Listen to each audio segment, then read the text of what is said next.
సురేష్ చెప్పాలి, అక్కడ ఉన్నటువంటి తాజా పరిస్థితి ఏంటి, వచ్చినటువంటి 2 రౌండ్ల తర్వాత ఫలితం ఏంటి, అలాగే తెలుగుదేశం పార్టీ నాయకులు అలాగే కార్యకర్తలు అత్యంత ఉత్సాహంతో కనపడుతున్నటువంటి పరిస్థితి ఉంది. తొందరపడుతున్నారా, కాసేపు వేచి చూడాలా అన్నటువంటి మాట కూడా బహుశా మరి మిగలలేదేమో. తొందరపడట్లా, కనపడుతున్నటువంటి సత్యాన్ని ఆనందిస్తున్నారు అన్నటువంటిది మాత్రం సత్యం.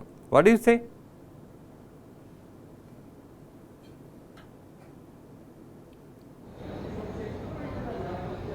రాజేంద్ర సార్, ప్రస్తుతం ఓట్ల లెక్కింపు సరళిని గమనిస్తూ ఉంటే మొదటి రౌండ్ నుంచి టీడీపీ ఎన్డీఏ కూటమి ఆధిక్యంలో కనపడుతూ వచ్చింది. మొదటి నుంచి చూసుకుంటే రాజమండ్రి రూరల్కి సంబంధించి దాదాపుగా మొదటి రౌండ్లోనే, అలాగే పోస్టల్ బ్యాలెట్కి సంబంధించి కానీ మొదటి రౌండ్లోనే కానీ చూసుకుంటే టీడీపీ ఆధిక్యంలో కనపడింది. అదేవిధంగా చూసుకుంటే ఓవరాల్గా చూసుకుంటే ఉమ్మడి తూర్పుగోదావరి జిల్లా వ్యాప్తంగా ఇప్పటి వరకు జరిగినటువంటి 5 రౌండ్లు పూర్తయ్యేటప్పటికీ దాదాపుగా అన్ని నియోజకవర్గాలు, దాదాపు 19 నియోజకవర్గాల్లో కూడా ఎన్డీఏ కూటమి, అలాగే ఎన్డీఏ కూటమిలో భాగస్వామైన జనసేన కూడా ఆధిక్యంలో కొనసాగుతున్న పరిస్థితి అయితే కనబడుతుంది. ఒక రకంగా చూసుకుంటే రాజమండ్రి ఎంపీ అభ్యర్థిగా పోటీ చేస్తున్న, బీజేపీ నుంచి పోటీ చేస్తున్న దగ్గుపాటి పురంధరేశ్వరి గారు చూసుకుంటూ ఉంటే 52,000 ఓట్ల మెజారిటీతో ప్రస్తుతం కొనసాగుతున్నారు. అలాగే బుచ్చే చౌదరి గారి విషయం చూసుకుంటా ఉంటే 32,000 మెజారిటీతో కొనసాగుతున్నారు. అలాగే పిఠాపురానికి సంబంధించి, కాకినాడ జిల్లాలో పిఠాపురానికి సంబంధించి అనూహ్య రీతిలో ఇప్పుడు 4వ రౌండ్ ముగిసేటప్పటికే 25,000 ఓట్ల పైచీలకే పవన్ కళ్యాణ్ ఆధిక్యంలో కొనసాగుతున్నారు. అదేవిధంగా చూసుకుంటే ఎంతో పట్టు, వైసీపీకి ఎంతో పట్టు ఉన్నటువంటి అనపర్తి నియోజకవర్గం, అక్కడ రెడ్డి సామాజిక వర్గం ఎక్కువగా ఉండే ఆ ప్రాంతంలో కూడా మొదటి 2 రౌండ్లలో అక్కడ ఉన్నటువంటి వైసీపీ అభ్యర్థి ముందంజలో ఉన్నప్పటికీ కూడా 4వ రౌండ్ దగ్గరికి వచ్చేసప్పటికి అనూహ్య రీతిలో దాదాపు 900 ఓట్ల మెజార్టీలో టీడీపీ అభ్యర్థి నల్లమిల్లి రామకృష్ణారెడ్డి ముందంజలో ఉన్నటువంటి పరిస్థితి కనపడుతుంది. ఏదైనప్పటికీ ఓటింగ్ సరళిని,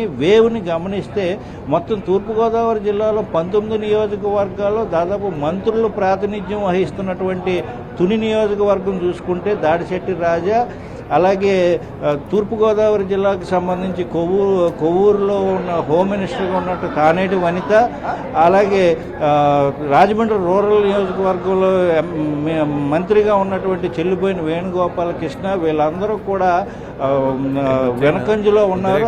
దాదాపు మెజార్టీలో కూడా 4వ రౌండ్ నుంచి కూడా మెజార్టీలో కూడా ముందుండే పరిస్థితి అయితే కనపడతలేదు.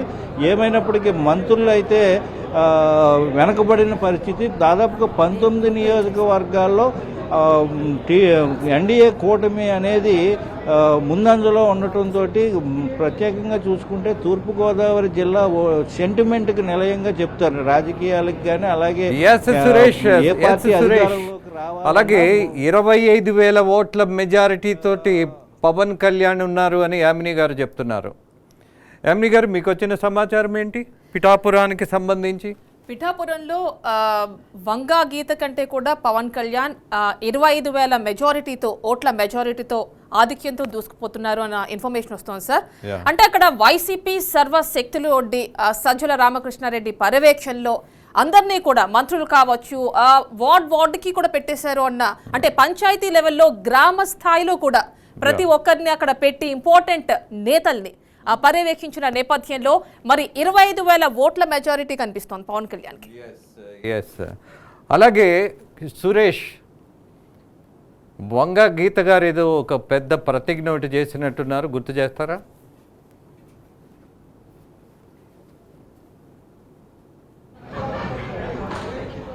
వంగ గీత గారు అక్కడ ఉన్నటువంటి స్థానిక ప్రజలతో మమేకమయ్యాను, అలాగే సీఎంగా ఉన్నటువంటి జగన్మోహన్ రెడ్డి కూడా తన తల్లిగా అభివర్ణించిన పరిస్థితి అయితే ఉంది. ఏమైనా తానే ఇక్కడ గెలుస్తానని చెప్పిన ధీమా, ఏమైతే ధీమా వ్యక్తం చేశారో ఆ ధీమా అంతా ఒక్కసారిగా నీరు గారిపోయిందనే చెప్పుకోవచ్చు రాజేంద్ర సార్.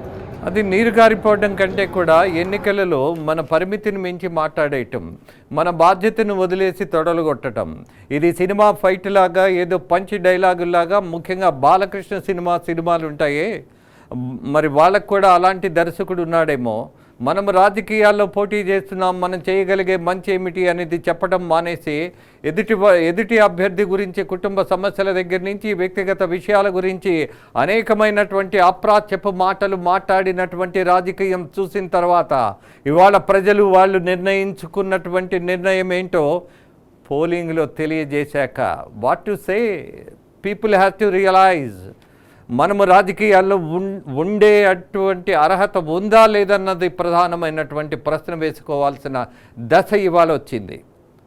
ఎవరు రాజకీయాల్లో ఉండాలి, ఎందుకు ఉండాలి, ఎలా ఉండాలి, ఎందుకోసం ఉండాలి, అందరూ ఆంధ్రప్రదేశ్లో ఉన్నటువంటి యువత మీద దుమ్మెత్తి పోసినటువంటి పరిస్థితి. Yes, you observe. ఇప్పుడు చెప్పండి,